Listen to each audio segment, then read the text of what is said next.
उत्तर प्रदेश के मुख्यमंत्री योगी आदित्यनाथ विदेश दौरे पर है, जहां सिंगापुर के बाद में अब वो जापान की राजधानी टोक्यो पहुंच चुके हैं और यहां उन्होंने Uttar Pradesh investment road show किया। इस दौरान उन्होंने जापान के इन्वेस्टर्स से मुलाकात की, जहां टोक्यो में मित्सुई एंड कंपनी के इंफ्रास्ट्रक्चर प्रोजेक्ट्स बिजनेस यूनिट के managing officer, chief operating officer काजुकी Shimizu और उनकी टीम के सीनियर सदस्यों के साथ में मीटिंग की और बेहद ही महत्वपूर्ण ये मीटिंग रही। टोक्यो में सीएम योगी ने रोड शो भी किया। सिंगापुर के बाद में जापान के टोक्यो योगी आदित्यनाथ इस वक्त पहुंचे हुए हैं और व्यापक निवेश पर चर्चा भी उन्होंने की। जापानी उद्योगपतियों को निवेश का न्योता दिया उन्होंने।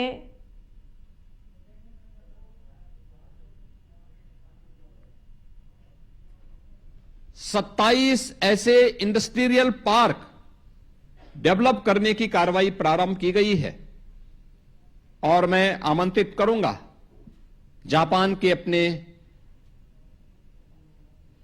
बिजनेस लीडर्स को कि वे उत्तर प्रदेश में आए, प्राइवेट इंडस्ट्रियल पार्क की कार्यक्रम को आगे बढ़ाने में अपना योगदान दें।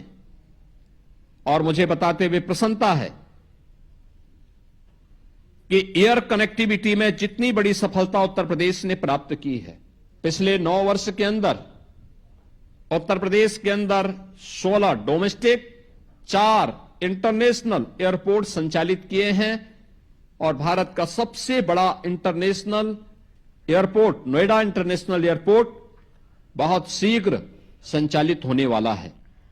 अलीगढ़ के थाना जमा क्षेत्र के गांव सुनैना में दलित समाज की बारात पर पथराव और मारपीट करने का मामला सामने आया है। आरोप है कि बारात में बज रहे एक जातिगत गाने को लेकर के विवाद शुरू हुआ, जिसके बाद दबंगों ने लाठी डंडों से हमला कर डीजे और कई गाड़ियों में तोड़फोड़ की। घटना का वीडियो भी सोशल मीडिया पर वायरल हो रहा है और बताया जा रहा है कि लड़की पक्ष ने पहले ही संभावित विवाद की आशंका जताते हुए पुलिस को तहरीर दी थी। सूचना पर कई थानों की पुलिस मौके पर पहुंची और सुरक्षा में बारात को गंतव्य तक पहुंचाया गया। पुलिस आरोपियों की पहचान कर कार्रवाई करने में फिलहाल जुटी हुई है। तो जातिगत गाने को लेकर के ये पूरा विवाद शुरू हुआ। दबंगों ने डीजे और गाड़ियों में भी तोड़फोड़ की, जिसके बाद में कई थानों की पुलिस बुलाई गई और पुलिस की मौजूदगी में बारात को उसके गंतव्य स्थान तक सुरक्षित पहुंचाया गया। आरोपियों की तलाश फिलहाल पुलिस कर रही है और इस मामले को लेकर के आगे की विधिक कार्रवाई में पुलिस जुटी हुई है। दलित की बारात पर पथराव से तनाव फैला हुआ है और कहा जा रहा है कि एक जातिगत गाने को लेकर के पूरा विवाद शुरू हुआ, जहां कुछ दबंग पहुंचे और दबंगों ने डीजे और गाड़ियों में तोड़फोड़ कर दी और ये घटना बहुत ज्यादा बढ़ गई, जिसके बाद में पुलिस को बुलाया गया।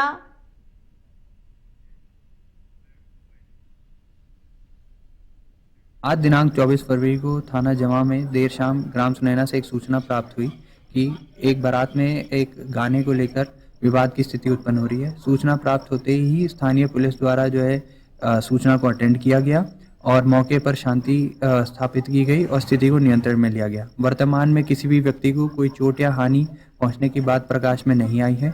बारात को अपने गंतव्य तक सकुशल पहुंचा दिया गया है। मौके पर शांति है। और ज्यादा जानकारी के साथ में संवाददाता आशीष फोन लाइन पर जुड़ चुके हैं।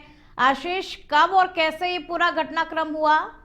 जी बिल्कुल खुशबू, मैं आपको बता दूं, यह पूरा मामला अलीगढ़ जिले के थाना जमा क्षेत्र के सुनैना गांव का है और यह मंगलवार की रात्रि लगभग 9 बजे गांव में एक बारात दलित समाज के व्यक्ति की बिटिया की बारात चल रही थी, जिसका जाटव का छोरा ले जाएगा गाने को लेकर ठाकुर समाज के लोग अग्रसर हो गए और उन्होंने नाराजगी जताते हुए कहीं ना कहीं भारी संख्या में अवैध हथियारों के साथ और लाठी डंडों के साथ बारातियों के साथ तथा डीजे और अन्य गाड़ियों के साथ तोड़फोड़ कर दी गई, जिसके बाद माहौल भगदड़ की तरह पूरी तरीके से बन गया, जहां पर स्थानीय लोगों ने पुलिस को सूचना दी और पुलिस के मौके पर पहुंचने के बाद जो दबंग लोग थे वो वहां से मौके से फरार हो गए और स्थानीय लोगों ने आज अलीगढ़ भी एसएसपी ऑफिस का घेराव करते हुए अपराधियों के खिलाफ कार्रवाई की मांग की है।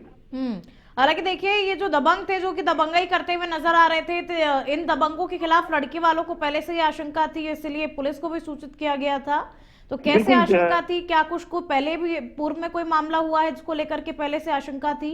बिल्कुल, मैं आपको बता दूं, इससे पहले यह मामला 12/2/2026 का है, जहां पर एक दलित बिटिया की भी शादी हुई थी, जहां पर जो ठाकुर समाज के लोग थे उनके द्वारा उधमबाजी करी गई थी। बशर्ते वहां पर ऐसी तरीके की कोई कंडीशन नहीं थी जिस तरीके की कंडीशन कल रात मंगलवार की देर रात्रि हुई है। उस टाइम पर उन्होंने लड़की पक्ष के लोगों ने देखते हुए पुलिस को इस बार मामले में तहरीर भी दी। तहरीर के बाद पुलिस नस्कृत्य दिखाते हुए पूरी तरीके से दिखी और कहीं ना कहीं पुलिस की लापरवाही सामने आ रही है। किसी प्रकार की किसी को कोई चोट, कोई जनहानि तो नहीं हुई? नहीं, जिस तरीके से भगदड़ में कहीं लोग घायल हुए हैं, घायलों को उपचार के लिए जिला अस्पताल भेज दिया गया था। उनके उपचार देने के बाद उनको घर भेज दिया गया है। फिलहाल पुलिस क्या कह रही है इस पूरे मामले को लेकर के आशीष? अगर हम बात करें पुलिस प्रशासन की, तो पुलिस प्रशासन मौके पर पहुंच गया और अलीगढ़ एसएसपी से आज मुलाकात पीड़ित लोगों ने की है। तो एसएसपी अलीगढ़ का कहना है कि अगर जल्द से जल्द जो लोग सीसीटीवी में और वीडियोग्राफी में जो लोग आ रहे हैं उनको चिन्हित करके तत्काल उनको कार्रवाई करके जेल भेजा जाएगा। बिल्कुल आशीष, देखिए इन दबंगों पर कार्रवाई करनी भी चाहिए, क्योंकि किसी के खुशी के माहौल को ये लोग इस तरीके से खराब कर देते हैं। लेकिन जैसा कि आप बता रहे हैं कि पूर्व में भी इस तरीके का एक मामला हुआ था, तो बार बार इस तरीके का जो घटनाक्रम है इसको रोकने के लिए पुलिस क्या कुछ कर रही है? क्या पुलिस को कुछ नहीं करना चाहिए इस मामले में? जैसे ही तत्काल इस मामले की संज्ञान में तहरीर प्राप्त हुई और आज जैसे अलीगढ़ एसएसपी से पीड़ित लोग मिले हैं, तो उनके बाद एसएसपी ने टीम गठित कर स्थानीय लोगों की मदद से और जो लोग वीडियो में आ रहे हैं उनकी तरफ से पूरी तरीके से जो सर्विस लाइन्स हैं, मोबाइल टीम है और एसओजी की टीम है, उनको गठित कर दिया गया। तत्काल जल्द से जल्द जो लोग हैं उनको उजागर करेगा और प्रेस वार्ता करेगी। बिल्कुल, अभी देखने वाला विषय होगा कि आखिर कब तक इस मामले को लेकर के पुलिस कार्रवाई करती है। बहरहाल शुक्रिया आशीष आपका इन तमाम जानकारियों को साझा करने के लिए।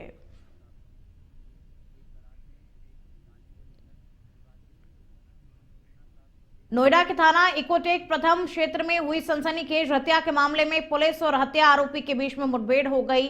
ग्राम लुक्सर निवासी नितिन की गोली मारकर के हत्या के बाद में पुलिस ने त्वरित कार्रवाई करते हुए आरोपियों की तलाश शुरू कर दी।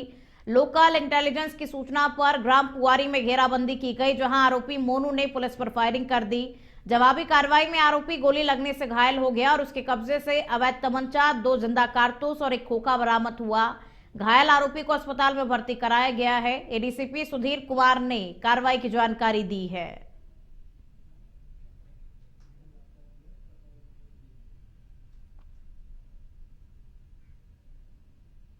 आज दिनांक 24 फरवरी 2026 को सुबह थाना इकोटेक प्रथम के ग्राम लुक्सर में एक व्यक्ति नितिन सन ऑफ हीरे की गांव के ही लोगों ने पुरानी बातों को लेकर गोली मारकर हत्या कर दी।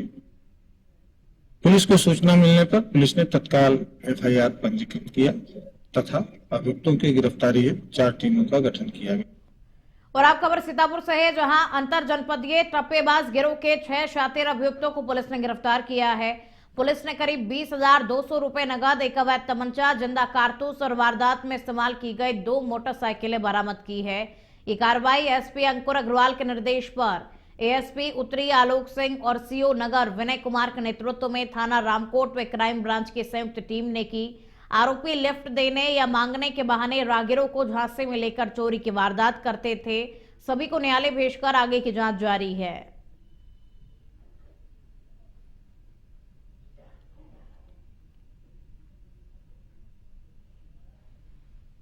नेटवर्क जो पुलिस ने तोड़ा है, जिसमें लूट और टप्पेबाजी करने का एक गैंग है, उसका पर्दाफाश किया गया। इसमें 6 लोगों का अरेस्ट किया गया। इनके पास से लगभग 20,000 रुपये और एक बोलेरो गाड़ी तमंचा बरामद हुआ है। इनके द्वारा बहुत सारी घटनाएं कारित की गई हैं, जिसमें लूट, टप्पेबाजी, चोरी, इन तरह की घटनाएं हैं। इनके पास जो हमारे यहाँ के मुकदमे लिखे हुए थे, रामकोट में मुकदमा लिखा था, एक मोहाली में घटना हुई थी, वो उसको दोनों का निवारण हुआ है। वो दोनों घटनाएं इन्होंने की थी। इनका मॉडस ऑपरेंडी जो रहता था वो गाड़ी में लिफ्ट देके कई बार जेब काट लेना, टप्पेबाजी कर लेना या उनसे लूट कर लेना। कई बार पुलिस की वेशभूषा में भी आते थे और फर्जी पुलिस वाला बन के भी ये घटना। बस्ती जिले के छावनी थाना क्षेत्र में राष्ट्रीय राजमार्ग पर दर्दनाक सड़क हादसे में नमाज पढ़ने जा रहे एक व्यक्ति की मौत हो गई। शंकरपुर आराम मशीन के सामने हाईवे किनारे खड़े ट्रॉले में अयोध्या की ओर से आ रही तेज रफ्तार कार ने जोरदार टक्कर मार दी। ट्रॉले के पास खड़े 50 वर्षीय अब्दुल कादिर इसकी चपेट में आ गए और गंभीर रूप से घायल हो गए। पुलिस और स्थानीय लोगों की मदद से उन्हें अस्पताल पहुंचाया गया, जहां डॉक्टरों ने उन्हें मृत घोषित कर दिया। पुलिस ने वाहन कब्जे में लेकर शव को पोस्टमार्टम के लिए भेज दिया है और आगे की जांच शुरू कर दी है।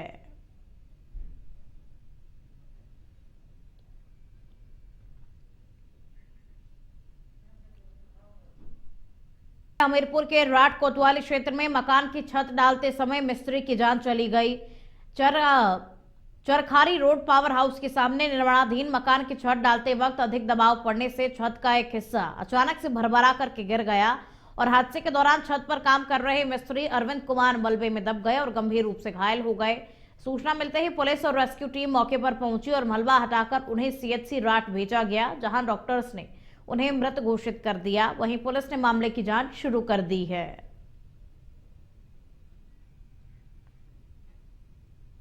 ये लेंटर गिर गया। कैसे गिर गया लेंटर?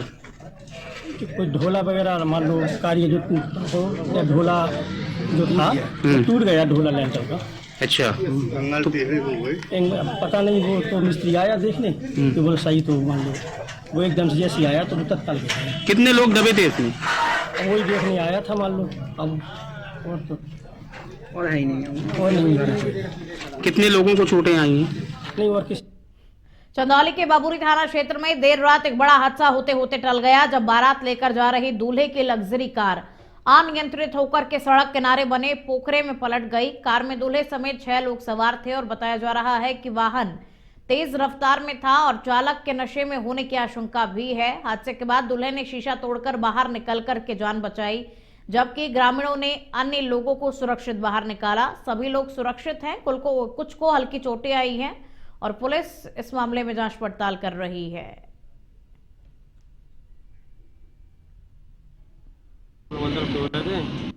अचानक से यहाँ से सर्किट गिरी, किसी ने बताया हम लोग की वो शॉर्ट सर्किट गिरी है, तो आग लगी कोई तार में, तो हम लोग अंदर से उठ के आए हैं, तो कुछ हल्का फुल्का जो सामान बचा गैस हमने निकाल के बाहर नहीं था, तो पता नहीं कैसे आग लग गई। यहाँ पैसे जल गए हैं, सोना चांदी जल गया है, कम से कम 5-6 लाख का नुकसान हो गया।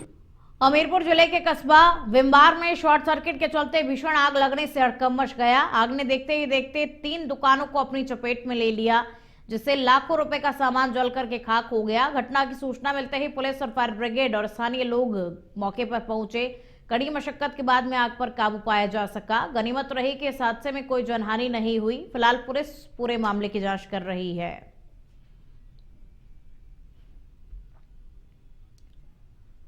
कानपुर में सियासत और स्वाद का दिलचस्प संगम देखने को मिलेगा, जब सपा प्रमुख अखिलेश यादव बुधवार को शहर के प्रसिद्ध मुन्ना समोसा का स्वाद चखने पहुंचेंगे। वैवाहिक समारोह में शामिल होने के साथ वो बिरहाना रोड स्थित इस चर्चित दुकान पर रुकेंगे।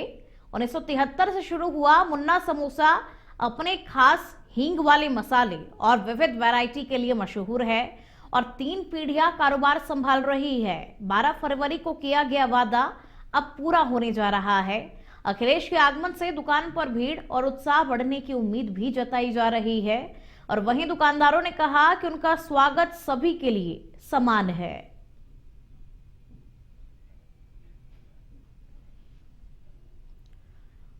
कानपुर सेंट्रल स्टेशन पर वंदे भारत एक्सप्रेस तकनीकी खराबी के चलते करीब 1 घंटे से ज्यादा समय तक खड़ी रही। वाराणसी से नई दिल्ली जा रही ये ट्रेन सुबह 9:26 पर प्लेटफॉर्म नंबर 1 पर पहुंची थी, लेकिन ब्रेक जाम होने की वजह से आगे नहीं बढ़ सकी। ट्रेन के रुकने से यात्रियों को काफी परेशानियों का सामना करना पड़ा। सूचना पर टेक्निकल टीम मौके पर पहुंची और ब्रेक सिस्टम की जांच कर उसे दुरुस्त किया। इसके बाद सुबह करीब 11:30 बजे ट्रेन को कानपुर से दिल्ली के लिए रवाना किया गया।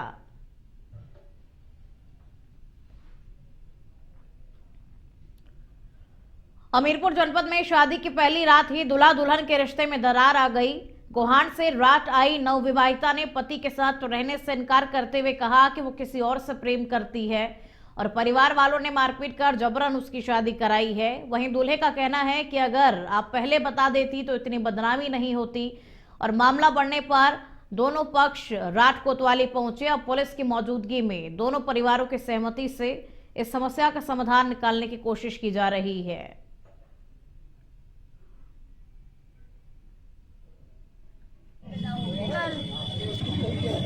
लड़का पसंद नहीं है। शादी हमने पहले मना करी थी कि हमें शादी नहीं कराना है। सब लोगों ने मारा और कहा कि जबरदस्ती से शादी करा। क्या जबर वो किसी लड़के से बात करती है सर, और वो हमारे साथ है कि नहीं है रहने को, वो किसी लड़के से बात करती है, बेलड़क का लड़का है। हाँ, वो कह रही है हम रहेंगे, उसी के साथ रहेंगे। ये बात आपको शादी पूरी हर चीज ने कुछ नहीं बताया हमें। जब काल घर पे मतलब नाइट में इसने बताया कि हम आपके मथुरा जिले के बरसाना में विश्व प्रसिद्ध लड्डू मार होली का आगाज हो गया है। राधा रानी की नगरी बरसाना में देश विदेश से लाखों श्रद्धालु पहुंच रहे हैं। गलियां रंग बिरंगे गुलाल और आकर्षक सजावट से सराबोर है और पूरे ब्रज क्षेत्र में उत्सव जैसा माहौल देखने को मिल रहा है। राधे राधे के जयकारों से पूरा बरसाना गूंज उठा है। प्रशासन की ओर से सुरक्षा के कड़े इंतजाम किए गए हैं और श्रद्धालुओं की सुविधा के लिए विशेष व्यवस्थाएं लागू की गई है ताकि ये पारंपरिक उत्सव शांतिपूर्ण और भव्य तरीके से संपन्न हो सके।